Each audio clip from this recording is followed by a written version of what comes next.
Olá, eu sou Carlos Gasparotto e tenho o prazer de estar refletindo contigo sobre mais uma palavra que Deus trouxe ao meu coração.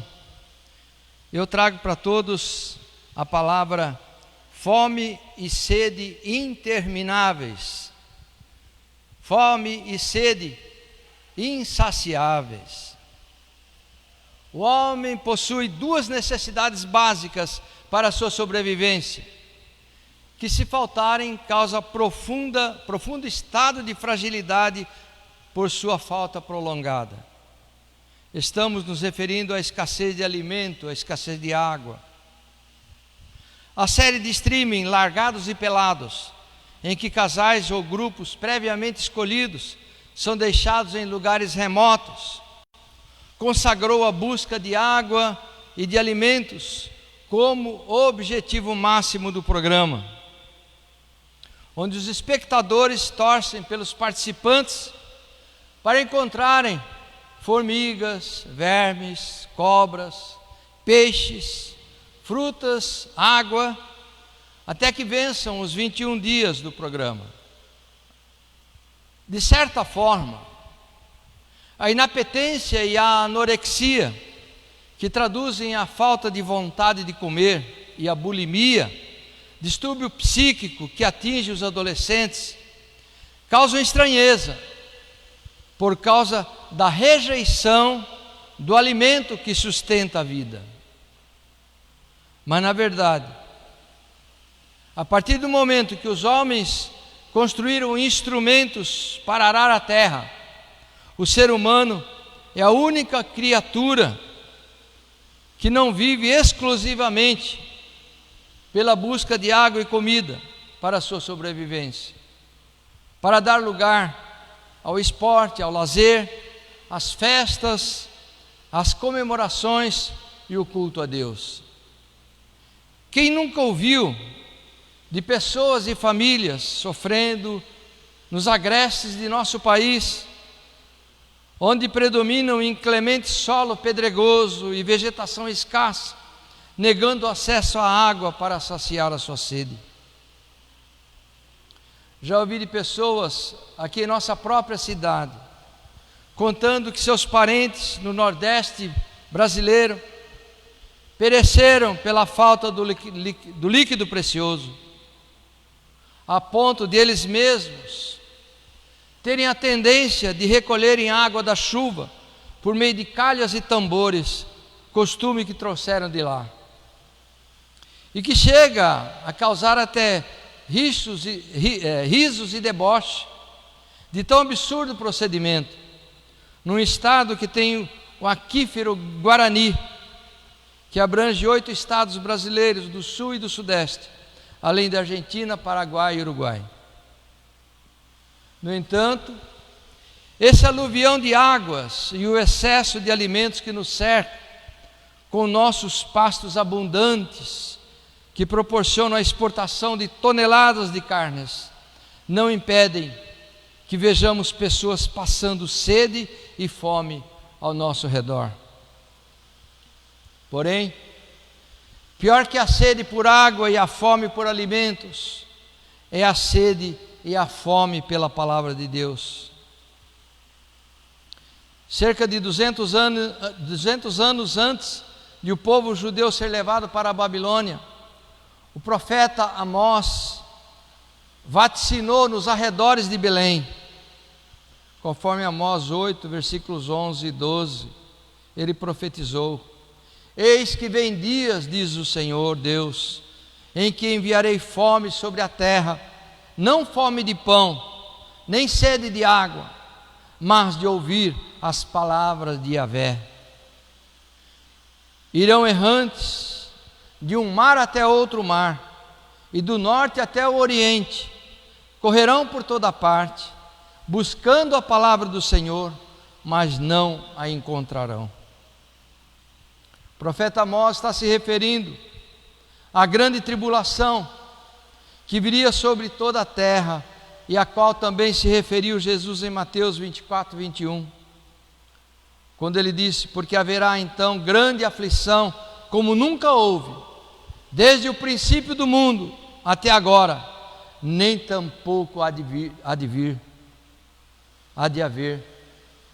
É um período que ainda não chegou. Essa grande tribulação se refere a um período de 7 anos, em que o anticristo estará reinando sobre a terra, em que a Bíblia será perseguida, rasgada, queimada, e toda menção a Deus e a Cristo será eliminada, será erradicada da face da terra.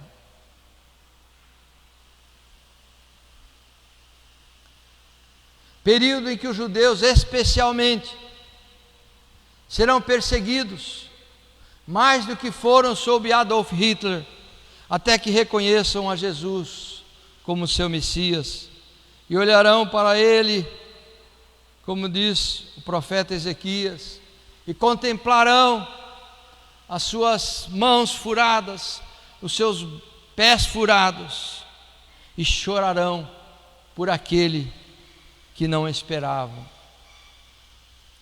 Mas essa profecia também pode ser aplicada entre os séculos 4 e 16 da nossa era, período da Idade Média em que as únicas Bíblias que existiam eram amarradas sob correntes em algumas catedrais católicas. Período de intensa perseguição aos cristãos que foram queimados nas fogueiras da Inquisição. Período em que a palavra de Deus não era pregada e nem ensinada, até que Martim Lutero, John Calvino e Ulrico Zwinglio romperam com a proibição na chamada Reforma Protestante do século XVI.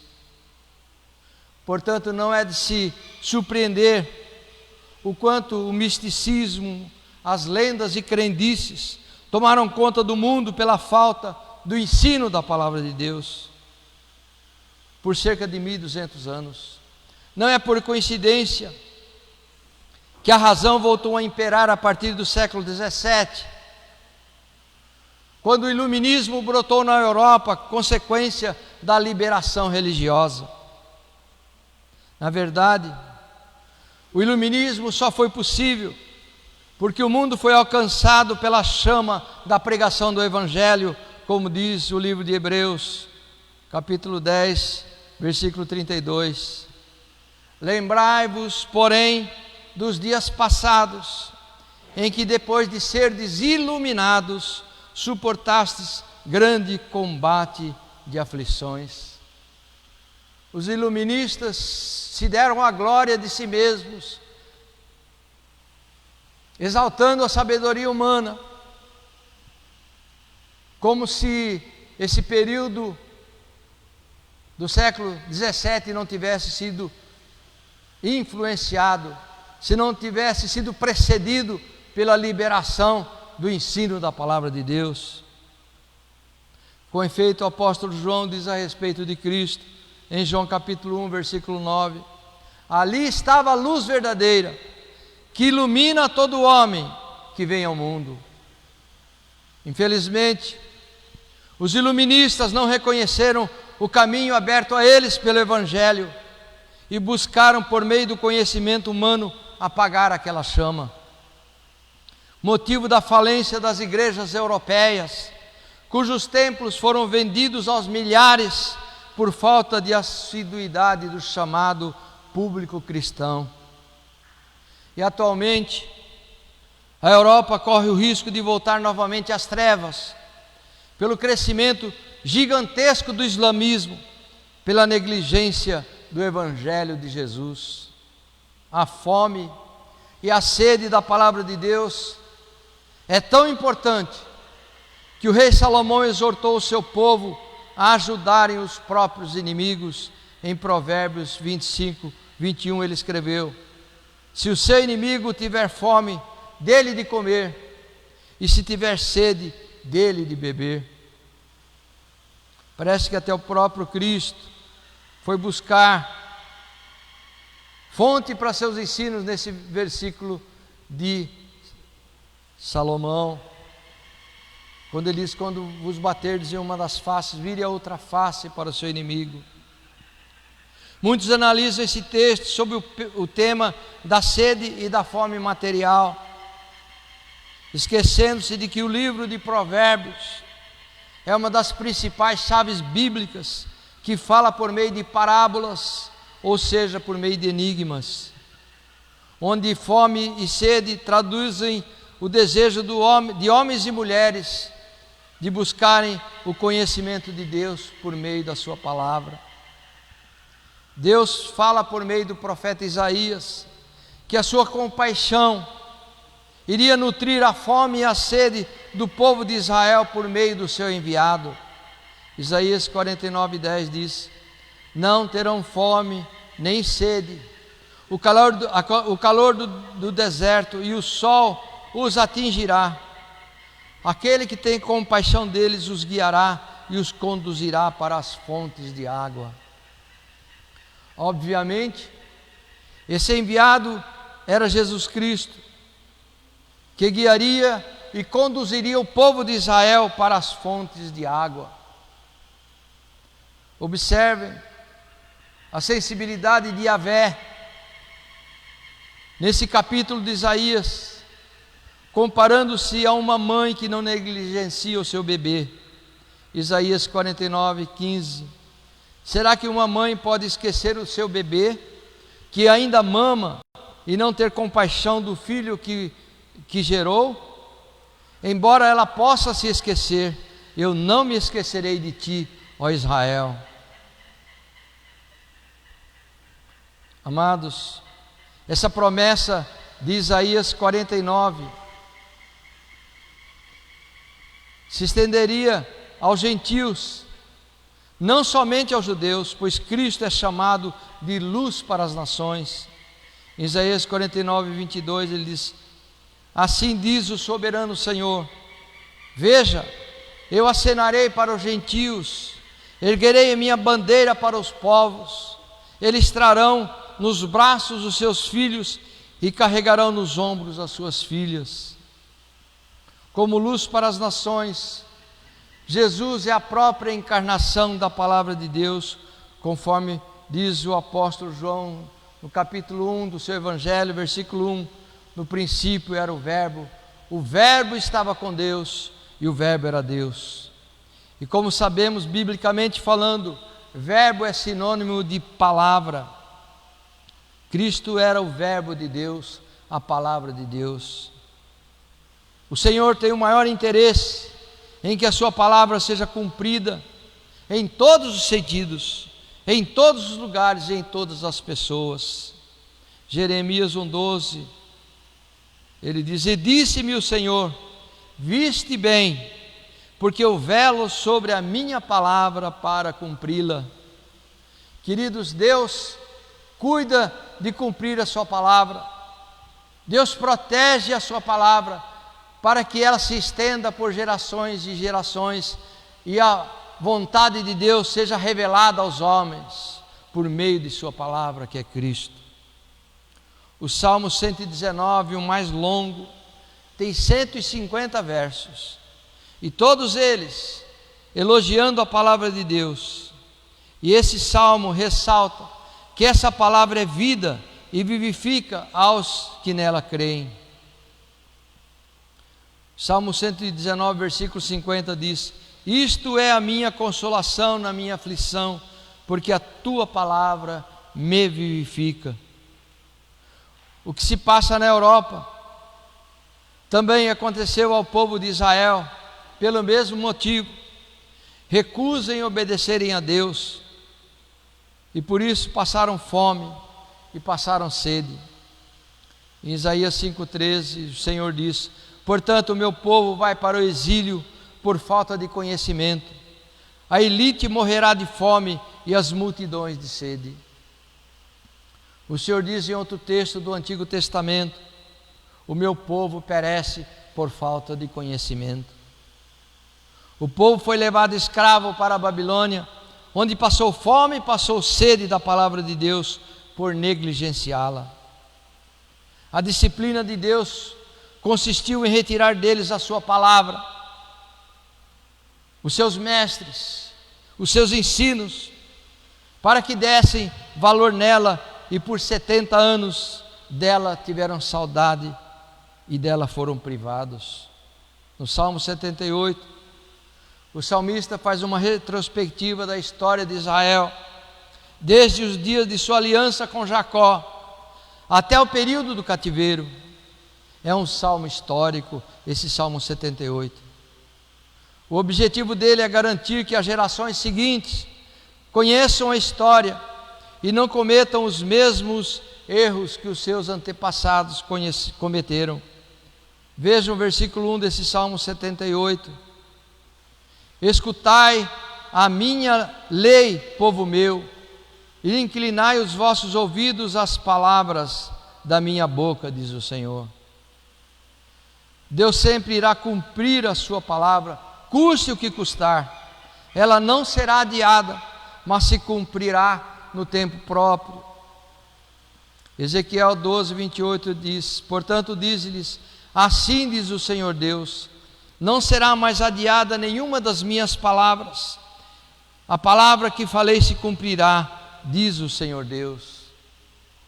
Queridos, você tem promessas de Deus, que no tempo próprio vão se cumprir na sua vida.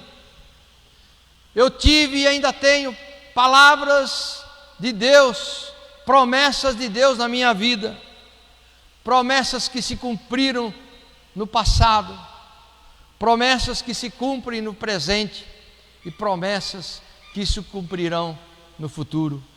Basta crer nelas, perseverar nelas e buscar fazer a vontade do Pai, que Ele fará a palavra dele se cumprir em mim. Paulo dizia que a sua pregação não consistia de palavras persuasivas de sabedoria humana, mas no poder da palavra de Deus. 1 Coríntios 2,4 ele diz: a minha palavra e a minha pregação não consistiram em palavras persuasivas de sabedoria humana, mas em demonstração do Espírito e do poder. Lembrando que o Espírito de Deus é a sua palavra. Tal como dizia o profeta Isaías, não se desanime, se você sente que não está sendo ouvido, quando prega a palavra de Deus. Em João 12, 38, ele diz: para que se cumprisse a palavra do profeta Isaías, que diz: Senhor, quem creu na nossa pregação, e a quem foi revelado o braço do Senhor? Isaías faz essa pergunta a Deus, desesperado por não estar sendo ouvido, desesperado por estar sendo perseguido. Porém, Isaías escreveu as mais lindas promessas a respeito do Messias.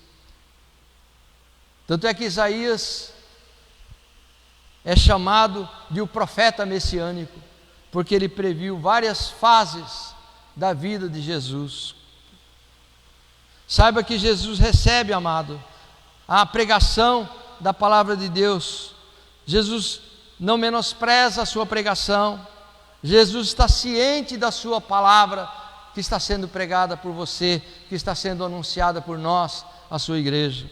Conforme Mateus 25, 35, Jesus diz: porque tive fome e me destes de comer, porque tive sede e me destes de beber, era estrangeiro e me hospedastes. Jesus está falando de uma parábola que fala que nós nutrimos de sede e que nós nutrimos de fome aqueles que têm sede e fome da palavra de Deus. Continue a pregar a palavra de Deus, pois ela atingirá o seu objetivo, diz o Senhor. Em Isaías 55, de 10 a 11, o Senhor diz: assim como a chuva e a neve descem dos céus e não voltam para eles sem regarem a terra e fazerem-na brotar e florescer, para ela produzir semente para o semeador e pão para o que come, assim também ocorre com a palavra que sai da minha boca, diz o Senhor. Ela não voltará para mim vazia, mas fará o desejo e atingirá o propósito para o qual eu a enviei. Amados, Deus vela pela sua palavra para cumprir. Deus protege a sua palavra e Deus coloca o poder na sua palavra para que ela cumpra o objetivo pelo qual ela foi enviada. Por isso não desanime, confie que essa é palavra de Deus para o seu coração, que Ele atinge o propósito pelo qual Ele estabeleceu na sua palavra. Jesus afirmou no Sermão da Montanha em Mateus 5,6: bem-aventurados os que têm fome e sede de justiça, porque serão saciados. Bem-aventurados que têm fome e sede de justiça significa aqueles que têm fome e sede da palavra de Deus, porque serão satisfeitos. Metaforicamente falando, quem tem fome e sede de justiça são aqueles que ainda não creram no Evangelho. Quem tem fome e sede de justiça são aqueles que tateiam no escuro procurando saciar sua fome e sua sede, mas não encontram, porque ainda não têm conhecido a palavra de Deus. Jesus afirmou que aquele que não crê na sua palavra é um insensato que constrói a sua casa sobre areia. Mateus 7,26. E aquele que ouve estas minhas palavras e não as cumpre, compará-lo-ei ao homem insensato, imprudente, que edificou a sua casa sobre areia. Em outras palavras, interpretação em sentido contrário, Ele quer que nós estabeleçamos a nossa casa sobre a rocha, que é Cristo. Rocha que os construtores religiosos do seu tempo rejeitaram. Rocha em que devemos colocar a nossa esperança. A casa que Cristo está construindo somos nós, porque em nós habita o Espírito Santo de Deus. A casa de Deus não é um templo feito por mãos humanas, não é um templo feito de pedra e tijolos, mas é um templo feito de carne, sangue e ossos, que somos nós, onde habita o Espírito Santo de Deus. Porém, aqueles que creem em Cristo já estão saciados de sede e de fome, assim como ficaram saciados e satisfeitos aqueles que comeram dos pães e dos peixes multiplicados pelo Senhor no primeiro século. E para esses que estão saciados, há promessas de esperança, e justamente estão saciados porque estão satisfeitos pela presença de Deus, porque Jesus mesmo disse: o reino de Deus está dentro de vós. Queridos, o Apocalipse capítulo 7, de 13 a 17, tem uma promessa para a igreja de Cristo, para aqueles que creem em Jesus. E um dos anciãos me falou dizendo: estes que estão vestidos de vestes brancas, quem são e de onde vieram? E eu disse-lhe: Senhor, tu sabes. E ele disse-me: estes são os que vieram da grande tribulação e lavaram as suas vestes e a branquearam no sangue do Cordeiro. Por isso, estão diante do trono de Deus e o servem de dia e de noite no seu templo. E aquele que está sentado sobre o trono os cobrirá com a sua sombra. Nunca mais terão fome e nunca mais terão sede, nem sol, nem calma alguma cairá sobre eles, porque o Cordeiro que está no meio do trono os apacentará, e lhes servirá de guia para as fontes vivas das águas, e Deus limpará dos seus olhos toda lágrima. Amados, se você ainda tem sede e fome de Deus, entregue o seu coração ao Senhor, renuncie-se a si mesmo, tome a sua cruz, que é negar-se a si mesmo, negar seus conceitos humanos e buscar o conhecimento da palavra do Senhor, do Evangelho dos Apóstolos. Só a si mesmo a sua sede será satisfeita e a sua fome será terminada, e você ficará saciado com a verdadeira palavra de Deus, e jamais voltará a ter sede, como Cristo diz, prometeu àquela mulher samaritana: quem bebe da água que eu lhe der, jamais voltará a ter sede, porque está saciado, está comprometido com o reino de Deus e com a volta de Cristo. Que essa seja a palavra para o seu coração e que você reflita nela e aceite essa palavra como promessa de Deus para a sua vida. Amém. Amém.